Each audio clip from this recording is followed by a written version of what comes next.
اب میرے پاس ماڈل بڑا کلیئر تھا کہ 1 مہینے کے اندر ہم نے فیکٹری والے کو فیکٹری چلا کے دینی ہے اور باقی کام سارا پائے کرے گی. اور میں آپ کی اجازت سے نا اس کو میں پائے کہتا ہوں کیونکہ جب میں نے اس کا نام رکھا تھا تو پائے تھا. گورنمنٹ اس کو پڈمک کہتی ہے لیکن میں پنجاب انڈسٹریل اسٹیٹ کو پائے کہتا ہوں, پائے ان دا اسکائی.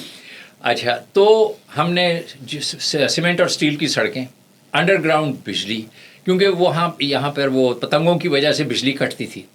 اور پھر جو یہاں پہ ہماری کوٹ لکھپت میں کینیڈینز نے بیچاروں نے 6 انچ کا ڈالا تھا سیوریج, اور وہ اربر سڑکوں پر ہوتا تھا. تو میرا جو آخری پائپ ہے جو وہ ٹریٹمنٹ پلانٹ میں جاتا ہے وہ 6 فٹ کا ہے. اب آپ دیکھیں کہ 6 فٹ کا جو پائپ ہے نا وہ کم از کم 50 سال تک وہ فل نہیں ہوگا. ایسا ہی ہے.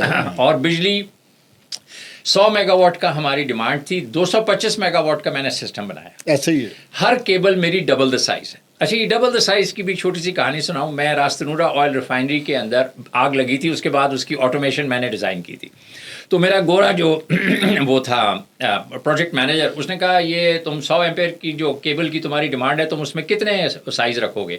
میں نے کہا میں 150 ایمپیئر رکھوں. کہتا نو, مجھے 200 ایمپیئر کی کیبل چاہیے. کہتا ہے ریفائنری کے اندر میری کوئی کیبل اگلے 30 سے 50 سال میں ہلکی گرم بھی نہیں ہونی, کیونکہ ریفائنری میں ایک شعلہ اور یہ جا وہ جا, پتہ ہے اس کے بعد پتہ ہی نہیں چلتا کون گیا تھا کیا تھا اور کہاں گیا سارا کچھ نا, کیونکہ گیا اتنی.